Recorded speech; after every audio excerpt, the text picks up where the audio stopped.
Rev T is back in the building with Tuesdays with Tawana. What's good? Oh, words cannot express how much I have missed you. So much, so much. So grateful to be back. So grateful to be back on this day, this special day where it is Prince's heavenly birthday. So I thought, what a wonderful opportunity to come on back and honor Prince. Y'all know I'm a huge fan, and it'll be a great time to build community and heal together and love one another. And hey, Cordio, I received the hugs and the love. Thank you so much. I miss y'all. Miss y'all. Just miss y'all. I don't even know where to begin. I don't know. I don't even know where to begin. I'm speechless. I'm grateful. I'm healing. I am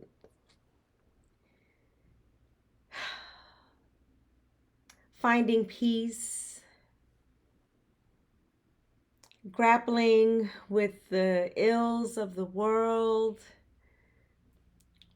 just a whole bunch of stuff. And I just selfishly needed community because this is what this is about, right? If you're listening or watching for the first time, Tuesdays with Tawana is about building community one episode at a time.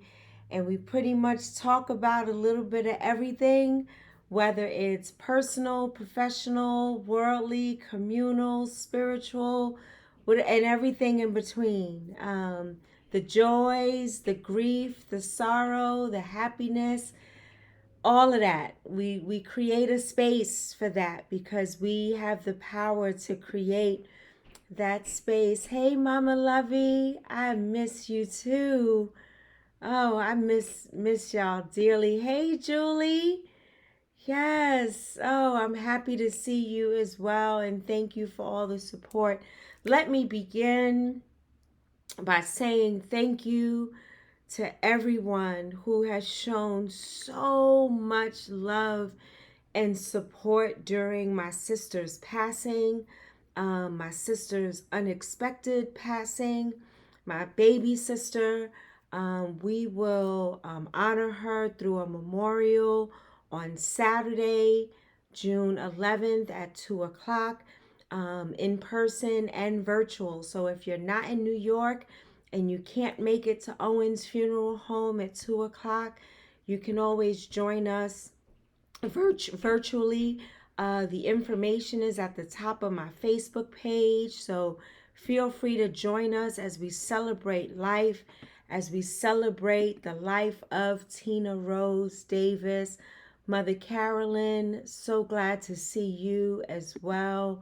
So thank you, because I would not be here in this moment. I would not be able to do what I do. I would not have been able to journey on this grievous journey, this very uh, this moment that I call this indescribable pain of losing a loved one, and not only losing a loved one, but we, as you know, my human, let me speak for me, my human side is dealing with a loss, a premature loss, a loss so too soon, of a gem and an angel in this world who struggled, who fought for her life. Jan, it's so good to see you. Thank you for joining. Grateful to see you. Just so grateful. Um, my sister was she marched to the beat of her own drum, and she did not apologize for it. She taught us how to live and to live life abundantly in the midst of her own challenges. She was very outspoken about mental wellness and her quest for mental wellness. So it's so important that we continue to talk about mental wellness. Viola Davis said, when you face compassion and empathy, um, it kills shame. When you invoke and you express compassion and empathy, the shame goes away, and there is just too much shame when it comes to mental illness because it's not normal, right? But what is normal these days? Um, when we deal with quest for mental illness, quest for mental wellness, we also use a language that speaks life into mental wellness. Instead of claiming the mental illness, we focus on the mental wellness and the quest toward that wellness. We don't victimize people. We don't further shame them or ostracize them, or we shouldn't. We do that, and that is a challenge. So I offer to you today, as we think about the language that we use when we talk about domestic violence and we further victimize the victim, or we talk about mental wellness when we further blame or victimize the person that is striving and fighting for their lives. And my sister fought for her life from the womb. From the womb, she was adopted by my mom, and she fought for her life and for wellness ever since, for 43 years. And we honor that, because that takes courage. That takes a will to live. That and although no one is perfect, and sometimes we make decisions that may not be the best decision, but it's the best decision that we know of. So when we build community and we add that empathy and that compassion to it, then we hope. And remember, our hope is the anger at the way things are and the courage to make sure they don't remain that way, right? So even in the midst of communal support, when those are making decisions that may not be the best decisions in the world or the most life-giving decisions, it is a mask, or it is soothing, or it is something that is bringing us into this level of false comfort. It takes community and love and support and compassion and patience and forgiveness in order for us to then journey with that person toward mental wellness. And it takes doctors, it may take medication, it may take therapy, it may take all of these things. This is what community is about, and really supporting those who are in the struggle. Hey, oh, I love you too. This is Tina's dear friend Alexandria. They went to school together.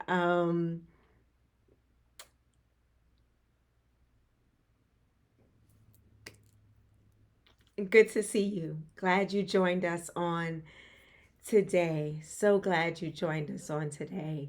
Um, Mother Carolyn says, holding space for you and sending hugs and love to you.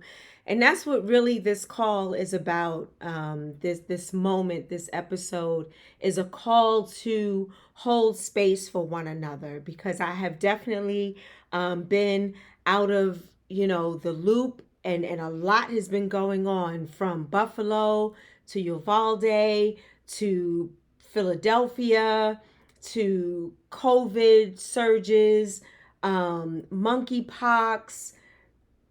The list goes on and on and on. We celebrated the heavenly birthday of Breonna Taylor the other day. We came across the anniversary of the murder of George Floyd. So all of this going on, and how do we then create a space where we can feel all the feels and yet move forward in a space and creating a space of healing and creating a space of community and creating a space so we can fight the good fight, creating a space so we can fight the ills and we won't die to the ills, the systemic ills of society, coming together to have a dialogue, even when we don't agree. We can come together and love one another and share thoughts and feelings and honor that. Like, I see you. I see the anger in you. I see how you made this decision because this is how you were raised, or this is the community you were raised in. And now let us offer you an alternative. Let's offer you another opportunity to build a new community, a community that speaks life and love and compassion and empathy and courage, the courage to fight against those who are so concerned about their money with the NRA and so concerned about American history, which is Black history, which is rooted in the horrible treatment of those of the African diaspora, and trying to erase us, or the murderer who specifically killed Black people in Buffalo. All of this going on, all of this happening, and we have the wherewithal, the courage, the divinity, the unity, the community. We know how to do this thing. We know how to do this thing. Alexandria said we are witnessing a lot in this world. This is why we have to stick together. And yes, this is why we cannot allow systems that weren't designed for us to tear us down, to break us down, to dehumanize us, to demean us, to disregard us, to disrespect us. So what do we do, beloveds? What do we do in the midst of all of this? In the midst of all of this pain and heartache? I mean, sometimes I have to log off of Facebook because I'll scroll and there's a few of my friends that I follow that always give me a good laugh. When I need a good laugh, there are certain people that I go to.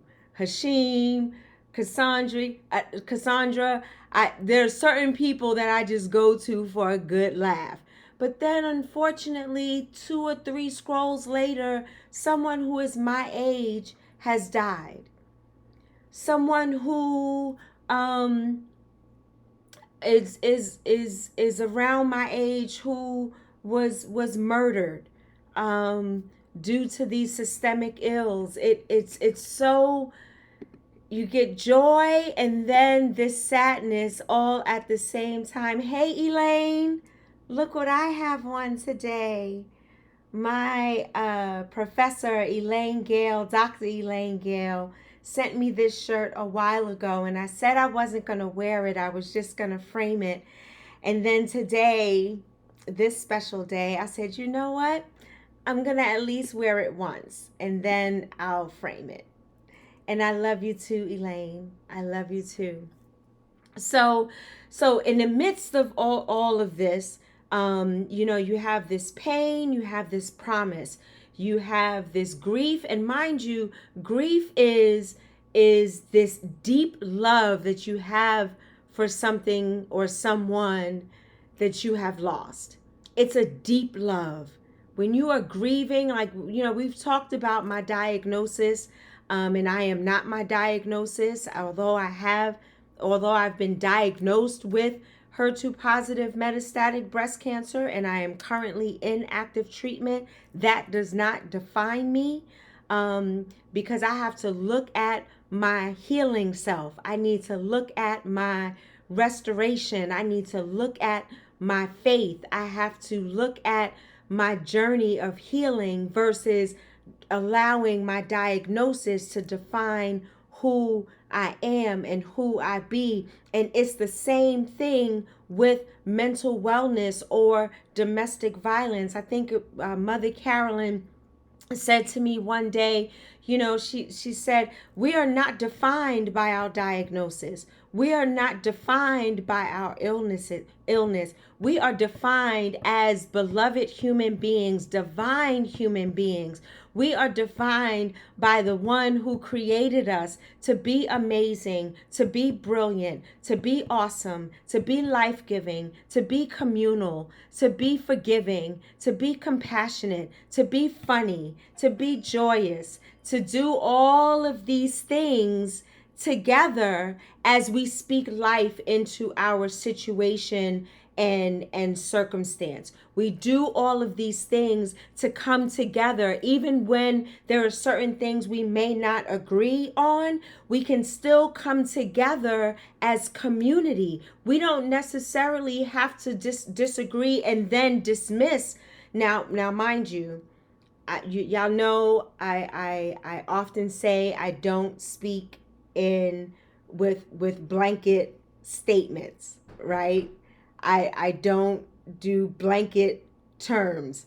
So there are exceptions to the rules, right? So even though someone may not agree with what's happening, there are times when it is hurtful and harmful, and you must remove yourself from a certain situation or circumstance and not deal with that. But when you remove yourself, you don't carry that anger with you. You don't carry that with you, because then it takes up more space in your body and stops your healing, right? To give you an example, if I forgave someone that has caused me harm, I never have to tell that person that I forgive them. I never have to see them. The forgiveness comes from within so that I can move forward and heal, so that I can move forward and do the things that I need to do to speak life into my situation, to learn life lessons, to turn that pain into promise, to be able to turn that hurt into healing, to be able to turn that trouble or turmoil into some semblance of truth that is speaking life into my situation or circumstance. So with all of that being said, hey Tony, good to see you, sister. I love you too. I love you too. So, there are we got to use discernment. That's the word I was looking for. So there is a level of discernment when we're building relationships and building community. There is a level of discernment that we ought to offer into a particular situation or circumstance. And that discernment comes from loving you enough to be able to listen, and to be able to deeply listen and then make a decision that is not rooted in hurt and pain, that is not rooted in disgust or disrespect or dehumanization. That discernment is rooted in love. What can I do to add life or speak life to this situation? What can I do to add value to this situation? What can I do to do better, not only for myself, but for the other person? Because quite frankly, oftentimes when we're looking at somebody else, we are looking at ourselves. When we are disgusted with somebody else, there is something going on inside of us that's triggering us to cause us to be disgusted, angry, disappointed, because there's something going on that we have not resolved, or we have not reconciled, or we have not forgiven. There are times when we must forgive ourselves, right? There are times when we must love ourselves unconditionally, with unconditional positive regard, so that we can do that for others. We can't pour from an empty cup. We can't give what we don't have. We can't teach what we don't know. So all of those things, we have an opportunity to look at ourselves as we are looking at somebody else. Just like dignity. Dignity is not about me. Dignity is about the dignity that I have, that I see in you as well. If I just look at the dignity, my own dignity, that is conceit. That is self-aggrandizement. So there is a way where if I have dignity and I honor myself and I see myself, then I am able to see you as well. And I'm not only able to see you, but I honor you and I see the dignity in you that I feel and see and experience in myself. And we can journey together on wellness. We can journey together to heal. We could journey together to fight the ills of this world. We could journey together to vote these people out of office who do not have our best interests at heart. We can journey together to stop blaming the victim. We can journey together to love with unconditional positive regard those who are struggling with mental wellness, or struggling with in a domestic violence situation, or dealing with impoverished communities where there is an astronomical amount of crime. And not to victim blame. This is not blaming the people who are living in these situations, but it's the systems that set us up so that we live in those situations to our demise.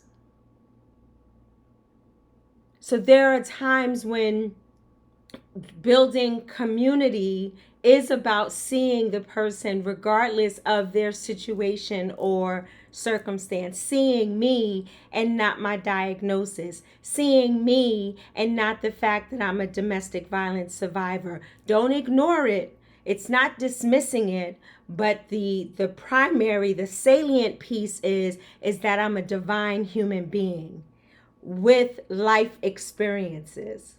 My life experiences don't necessarily define who I am. Because I grew up in Wagner Projects did not mean that I could not get my PhD. The fact that I was born and raised in Wagner Projects and a teen mother didn't mean that my child couldn't go to college and get her master's, and now she's a master educator. It didn't mean that I couldn't do the same, and we were on the same track of living and living beyond what the system would define us to be. We define who we are. If I don't define myself for myself, I'll be crunched into other people's fantasies and eaten alive. Isn't that what Audre Lorde says? So I have to know me and love me and understand me so that I can honor others, so that I can love others, so that carrying resentment slows down our healing. Absolutely. Absolutely. Everything rooted in love, as Mother Carolyn said. Alexandria said, it's not where you live, it's how you live. You better preach today. I'm glad you joined us today. So with that, as we begin to wind down, I do want to say this. I always, across my ticker up top, I always list the domestic violence hotline and the suicide prevention lifeline. Always. Because these are two, not that these are the only two problems or challenges in the world, but they are full of shame, and silence kills. Our silence will kill us. Again, Audre Lorde. If we don't speak about domestic violence, if we don't speak about mental wellness, if we don't honor it, if we don't bring it to the forefront, it will kill mind, body, or soul. So we must continue to speak life into these situations and not degrade or denigrate or dehumanize or disrespect or blame or accuse victims and those who are in the struggle for life. Let us look at the struggle, the courage to fight for their lives, and to honor them and to honor us by journeying together to fight the good fight, to journey together in order for us to fight the ills that are constantly trying to kill us and come at us day in and day out. So with that, I am so grateful to be here and to be back with you today. I am grateful for the comments, for you speaking life into this moment as we build community together. My hope is that these words have and spoke life into your particular situation and circumstance. My hope and my prayer is that these words give you the courage and the encouragement to keep pressing forward and being your best self, your divine self, your beautiful self, your brilliant self, your amazing self. I don't care what the world says about you or about us, but these are the things that you are.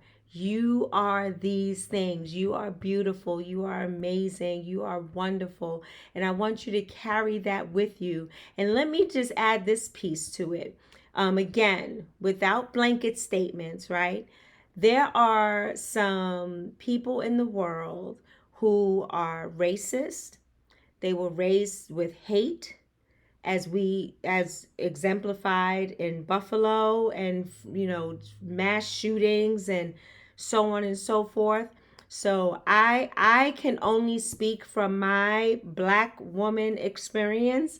I can speak to the audience that comes to join to help to build community, and hoping that someone then will go to their community that I am not a part of. I'm not sitting at their table during the holidays, whether they are considered white supremacists, white power, that whatever it is. My hope is that these words will build us in order for